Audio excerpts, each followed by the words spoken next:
channel. Thank you all so much for coming back. So as you can see, today is a DIY on this old chair that I found on the side of the road, and we are making a throne chair.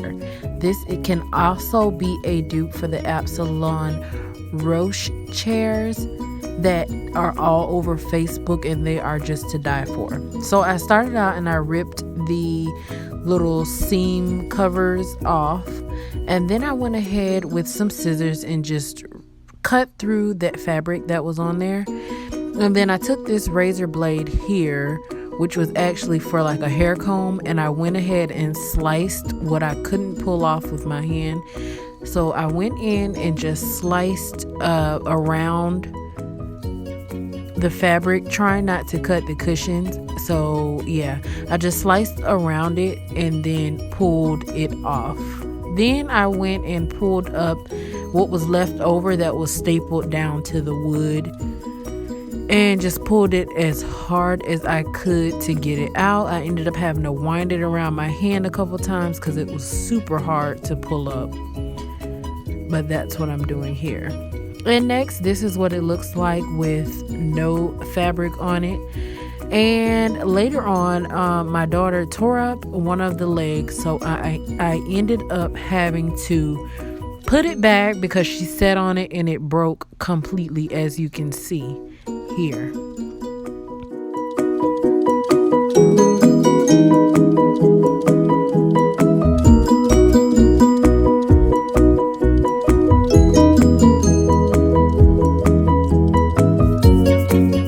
So once I repaired that leg, I went ahead with this metallic spray paint in gold, and I went ahead and sprayed the whole chair.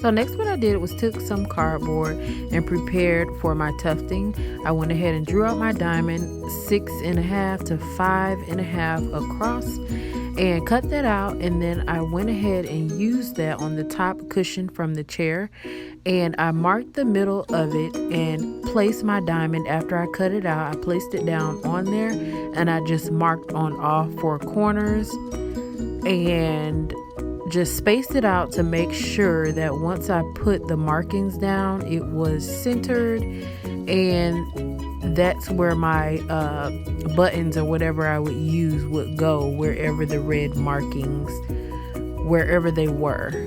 So I just took that diamond as a guide to know where to put my holes, which will eventually be where I'm putting buttons at on this top portion of the cushion for the chair. So what I'm using here, you can use a marker if you have one, but I mean, this is the only thing I had around, which was some e.l.f. lipstick that I didn't like, so I went ahead and just used it for that.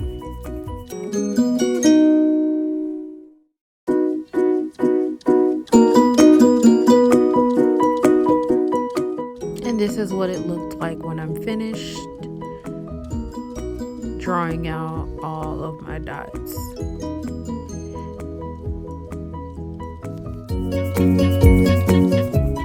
Next, what I did, because I did not have a circle cutter, I put two of these blades together. I took some duct tape and duct taped them together without covering up the blade at the bottom. Then I folded it under and I added more tape to tape them together and to tape them into a circle as well. So I made sure I patted it quite a bit just so that the blade wouldn't go through when I'm pushing it through. And then I just squeezed it into a circle and went ahead and cut out my circles for the tufting. And that's what the hole looked like when I was finished. It didn't go all the way through, but I was okay with that as long as I could make a pretty decent hole. So this is what it looks like with all of the holes gutted out. and that's what it should look like. Next, I'm taking my fabric, which I used, okay, I don't remember. I'll put that in the description box, what I used, but I know that I bought about 4 yards and it was way too much for this chair. But yeah, so when I went ahead in with just regular needle and thread, because I did not purchase an upholstery needle, which I should have. It would have made my job a lot easier. But I'm just using a regular hair needle for sewing in a weave and some pretty thick black thread, and I'm going in and pulling them through, and I use these popsicle sticks to secure the back. I actually use 2 per hole just so that the tuft would not come out once I finish. So I went ahead and crossed them, and then I twisted the thread around and around until I couldn't twist anymore, just tightening the front. And then I hot glued it, and I took the thread and just crisscrossed it around the popsicle sticks so they wouldn't be able to move and the tufting would not come undone later. And then I just glued the whole thing down. So this is what the back looks like with all of them completed. So next, this is what the front looks like with everything already tufted. And these are the gems I used. I got those from Walmart. They were probably about $2. And instead of sewing them in, I went ahead and used hot glue and just glued them in place. I also used pearl half studs, and those came from Dollar General. And I just placed those where I wanted them, and this is what it looks like. I hot glued everything on. So now with my arrow staple gun, I went ahead and start adding the cushion back on. So I went ahead and put that back on the top, and then I moved on to the arm. So what I'm doing is putting spray adhesive before I add the fabric so that it lays nicely up against the chair arm and it's not puffy like the other side. I found this out the second go round, so if you see later that the chair is puffy on one side and it's not on the other, that's because I stapled it down first on the opposite side before I did this step. So just don't mind that, but right now I'm just smoothing out the fabric onto the chair before I go ahead and staple it down. So that's the other side. You can see where it's a little puffy. And yeah, so when I finished laying the fabric, I just went ahead and cut off any excess with the same razor that I was using before for the cutting out the circles. So then back to the other side that I did the right way, I went in after I laid the fabric down with the adhesive, and I went ahead and stapled everything down to the wood and around the arm of the chair as well. This part can get a little tricky. You do have to be careful, and then when you get to the top, you'll have to pinch the fabric and place it the way that you want it to look once you're finished. So here's where I added just a little ruching, and then I stapled it into place as I held it so that it would look that way once I stapled it down, and once I cut it, it would have a nice finish. So I just continued around the arm of the chair and just staple all of the fabric down. Then at the bottom side of the chair, I went ahead and hit it again with some Elmer's. That was Elmer's spray adhesive, and sprayed it all over the foam, all over the padding, and I went ahead and just laid it nicely, the fabric against the foam, and smoothed it down so that it would be attached, and it would give the chair that nice, it wouldn't be hanging, it would be tight and fitted against it. Next, I went ahead and on that back edge of the chair, and I went ahead and stapled the fabric to the back of the chair. And then after I finished all of the stapling on this arm, I cut off all of the excess fabric.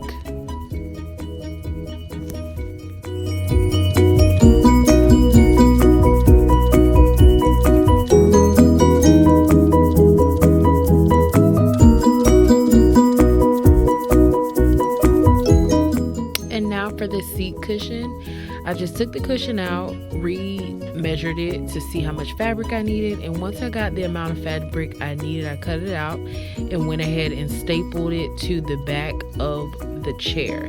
This is the part that you won't see because the cushion is so large, but I stapled it down just to secure the fabric before I add the cushion, and that's what it looks like. So next, I went ahead and put the original cushion back underneath, back where it should be in the seat area, pushed it in and just made sure it fit.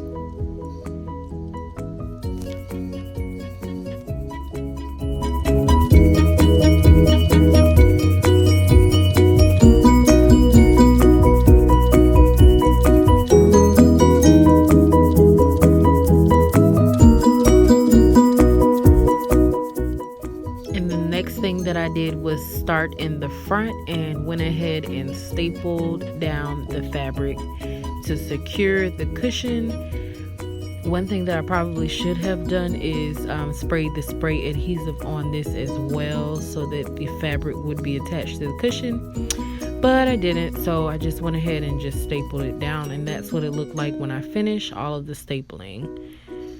So everything is in place. Now I went ahead and took this knife, just like a little exacto knife, and cut off all of the excess fabric that was sticking up. You don't have to get this absolutely perfect, but I mean, take off as much as you can, because later you will go back and you're gonna cover up all of the staples. So yeah, just cut off everything extra. Next, with my glue gun, I am going in with this like glitter ribbon thing. You can find this in Michael's in a big roll, but everywhere that I put staples, I went ahead and hot glued this over it. This I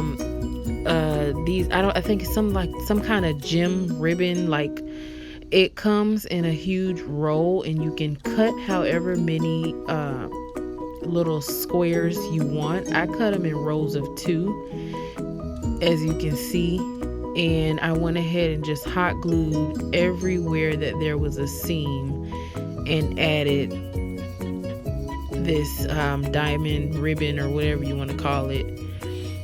I added that in to cover up every staple and every seam on the chair.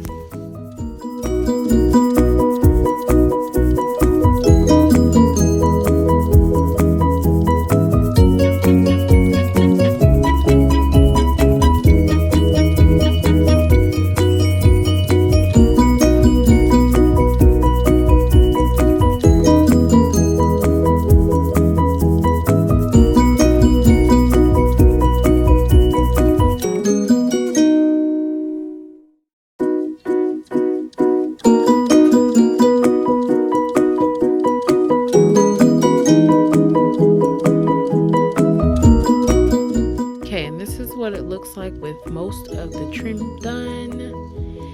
So just to recap, this is what it looked like before. Wooden old dirty chair, worn out, dead, and this is what it looks like now, with all of the trimming and everything completed. This is what the chair looks like.